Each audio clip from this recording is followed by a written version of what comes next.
안녕하세요. 미디어강사 윤입니다.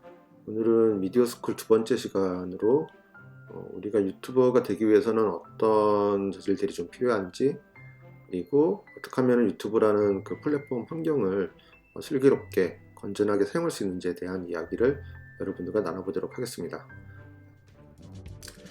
자, 그러면은 유튜버의 등장에는 어떤 배경이 있었을까라고 얘기를 했을 때 제일 크게 이야기하는 게 쌍방향 소통이라는 거거든요. 그 이전까지는 어떤 방송국에서 만든 영상 제작물들에 대한 결과들만 우리가 일방적으로 볼 수 있었던 시대였다라면, 혹은 옛날에 그 인터넷도 누군가가 만든 네이버라든지 혹은 다음이라든지 이런 곳에서 만든 정보만을 우리가 받아들이기만 했던 시대가 있었거든요. 그러다가 점점 웹 애플리케이션들이 이제 활성화되고 스마트폰이라는 기기가 이제 나오기 시작하면서, 손바닥에 있는 작은 PC가 나오기 시작하면서 사람들이 직접 뭔가를 촬영하고 그 안에서 편집을 하고 그 안에서 업로드를 통해 가지고 내가 단순히 어떤 미디어의 소비자의 역할뿐만이 아니라 생산자로서의 역할까지 하게 되는 시대가 된 거예요.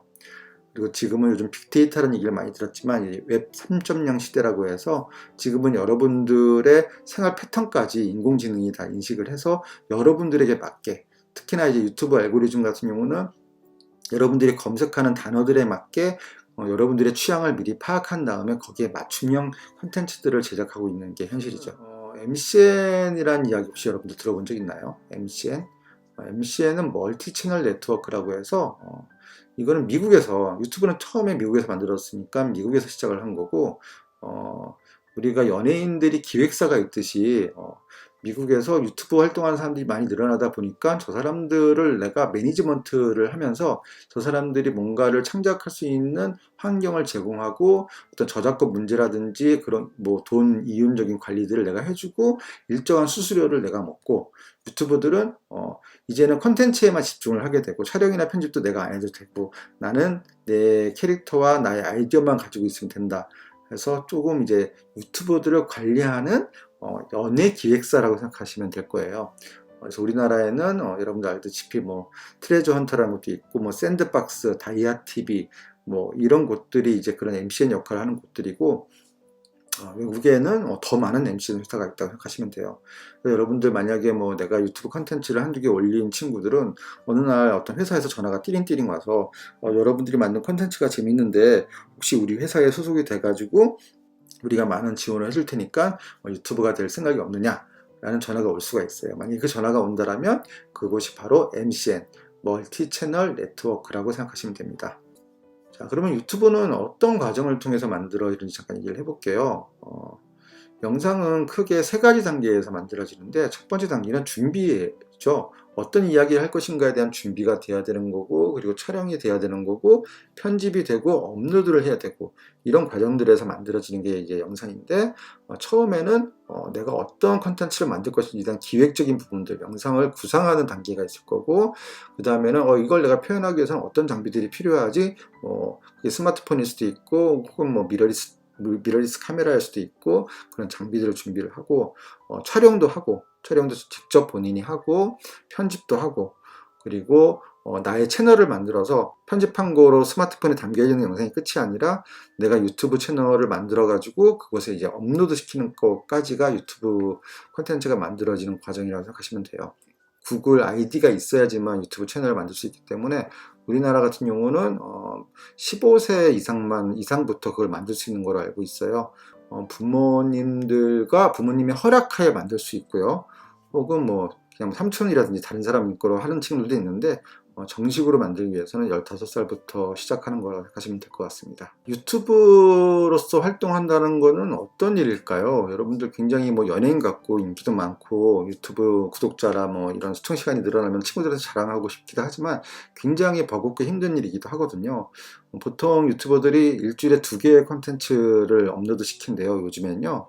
그러면 일주일에 2개면 한 달이면 뭐 한 10개라고 칩시다. 그러면 1년이면 120개. 그러면 여러분들이 10년 동안 1200개의 영상을 만들어야 되는데 1200개의 영상을 여러분들이 만들 수 있을까요?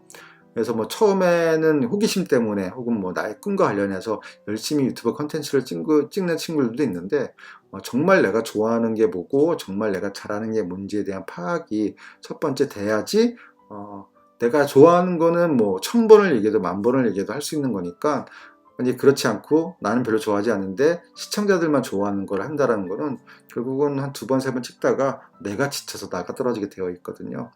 그래서 과연 유튜버들이 어떤 고민들을 갖고 그 힘듦에도 불구하고 왜 유튜브 활동을 하는지, 유튜브 활동을 계속하는 이유는 많은 시청자들이 우리가 직접 만든 그 컨텐츠를 함께 즐겨주고 그리고 거기에 대한 파이팅 하라는 댓글을 달아주기도 하고 결국은 내가 뭔가를 만든다는 거는 누군가에게 인정을 받고 싶은 마음도 있거든요. 그래서 뭐 관종이라는 얘기도 많이 하는데 누군가가 내가 만든 컨텐츠로 즐거울 수 있다는 거, 거기서 오는 보람이라는 거, 이런 것들이 이제 에너지가 돼서 유튜브 활동을 계속 할 수도 있는 겁니다.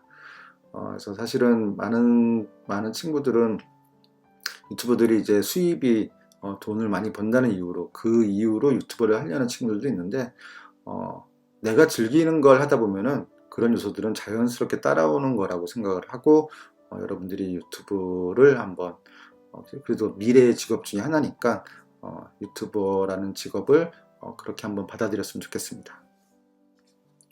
이분은 케이시 네이스텟이라는 분인데 유튜버로서 성공하기 위한 조건에 대한 본인이 한 이야기가 있어요. 이분은 고등학교로 중퇴를 했어요. 아무런 기술도 없고 그냥 무작정 여자친구랑 같이 뉴욕으로 여행을 떠나기로 했습니다.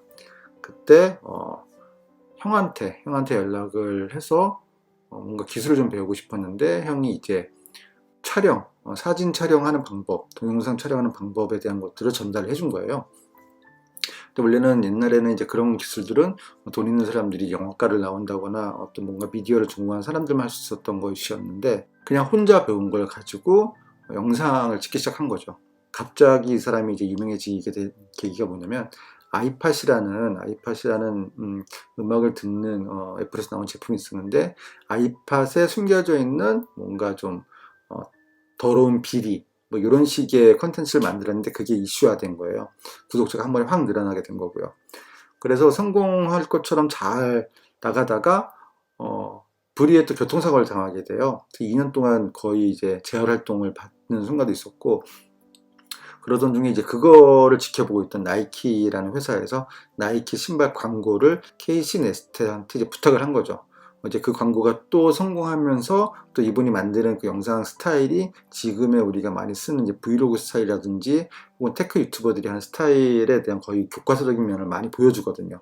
새로운 유튜브 스타일의 영상 언어를 만든 분이라고 생각하시면 돼요. 이 사람이 했던 얘기가 뭐냐면 하나의 어떤 열정, 하나의 목표를 갖고 그것에서 최선을 다하고 포기하지 않는다라면 언젠간 좋은 결과가 올 거라는 이야기를 하는데 여러분들도 이분이 관심이 있다면 한번 유튜브에서 다양한 인터뷰가 있으니까 찾아보길 바랍니다.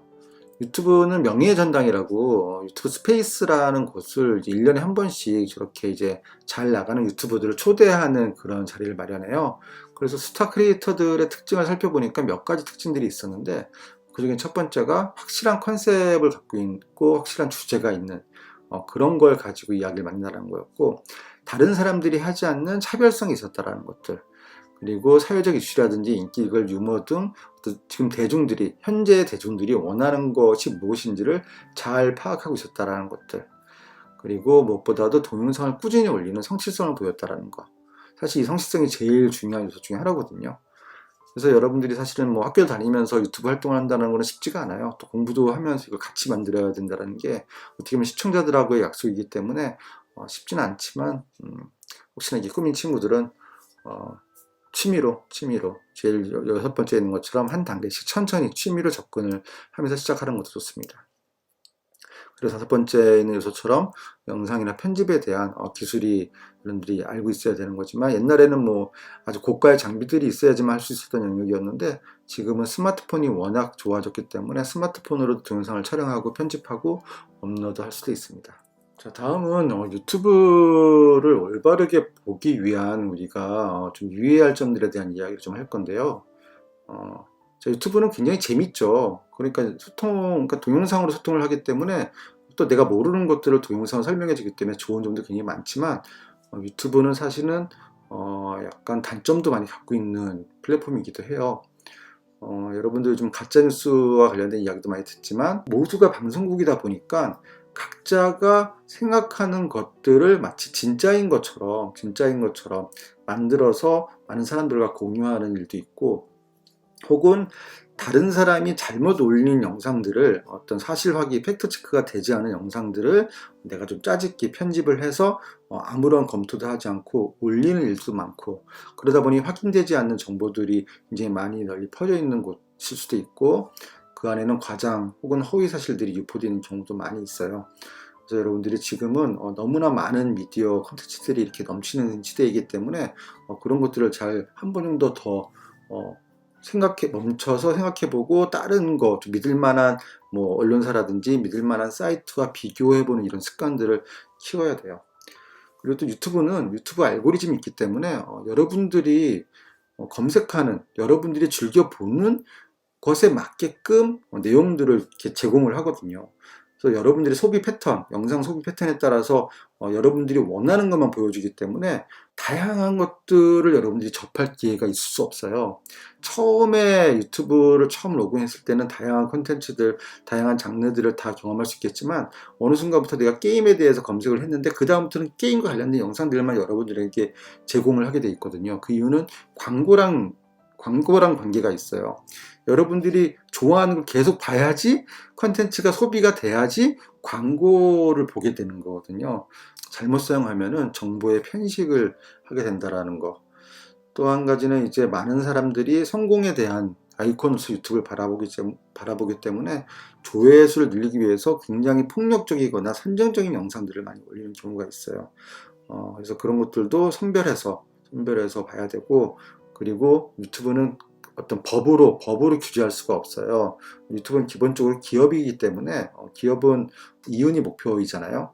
그러다 보니까 가급적이면 어떤 노이즈 마케팅처럼 뭔가 문제가 된다 하더라도 그거를 그대로 두려는 성향이 있어요. 물론 지금 이제 강력히 계속 우리가 이야기를 하다 보니 구글도 정책을 좀 바꾸고 있는 게 현실이고, 예전에 이제 그 아이들 보람TV처럼 아이들을 대상으로 했던 그런 콘텐츠 같은 경우는 이제 뭐 광고를 못 붙인다든지 이제 변화하고 있다는 거죠. 근데 그 변화는 결국은 이거를 보는 우리가 어떤 요구를 하냐에 따라서 그들이 움직일 수 있거든요. 너희들이 계속 그런 식으로 가면 우린 이걸 보지 않을 거야 라는 어떤 시청자로서 내가 주인의식을 갖고 항상 그런 거를 제한할 수도 있다는 거죠. 그리고 이 안에는 유튜브도 하나의 컨텐츠다 보니까 저작권하고 뗄래야 뗄 수 없는 관계가 있거든요. 오늘 선생님이 막 이런저런 영상 예시를 잠깐 보여주거나 하고 못 보여주는 이유는 이게 이제 오프라인 강의 같은 경우는 수업 용도로 쓰였을 때는 공정 사용이라고 여러분들 수업 목적으로서는 우리가 그런 걸 쓸 수가 있는데, 이것도 마찬가지로 수업 목적이긴 하지만 혹여나 여러분들이 이 영상을 녹화를 해가지고 어디 뭐 유튜브라든지 이런 데 업로드를 시켰을 경우에 바로 저작권 침해 신고가 들어오게 돼 있어요. 그래서 문제가 될 수도 있는 거기 때문에 제일 좋은 거는 저작권에 위배되는 영상을 내가 사용하지 않는 거고, 혹은 어떤 내 영상을 마음대로 쓰셔도 됩니다 라는 하는 사람들의 영상이 있으면은 그 사람들에 대한 출처를 분명히 밝혀놓는 그런 습관들을 길러야 할 필요가 있습니다. 특히나 이제 영상도 그렇지만 폰트 같은 경우는 여러분들 요즘 뉴스에서 많이 봤을 거예요. 그냥 무심결에 어떤 폰트를 예뻐가지고 썼는데 폰트 회사에서 이제 법원에 나오라는 연락을 하는 거죠. 그래서 그걸 해결하기 위해서는 뭐 100만원, 200만원 정도의 전체 통으로 여러분들이 사야 된다 해가지고 이렇게 협박하는 경우도 많이 있고, 점점 많은 사람들이 1인 크리에이터가 되다 보니 이 저작권 그리고 개인 정보에 대한 내용들이 조금 더 강조되는 시대를 살고 있다고 생각하시면 됩니다.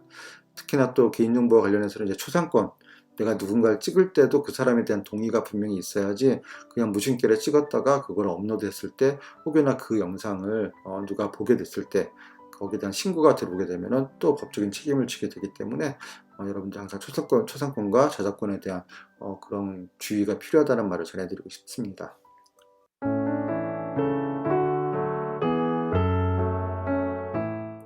자, 그러면은 내가 꿈꾸는 유튜브의 모습은 어떤 모습일까요? 내가 자주 보는 유튜브 채널 이름을 하나 적어주고 가장 닮고 싶은 유튜브와 그 이유도 적어주시고요. 내가 유튜브가 또 되고 싶은 이유가 뭔지 혹시 그것도 적었으면 좋겠고요. 유튜브가 되어 이루고 싶은 목표는 뭔지, 뭐 친구를 놀기 위해서인지 혹은 구독자 수를 늘리기 위해서인지 꿈인지 뭐 유명한 사람을 만나기 위해서인지 여러분들의 생각들을 한번 적어보는 시간을 가져보도록 하겠습니다. 네, 오늘 강의는 여기서 마치는 걸로 하고 저는 다음 강의에 다시 보겠습니다. 모두 수고하셨습니다.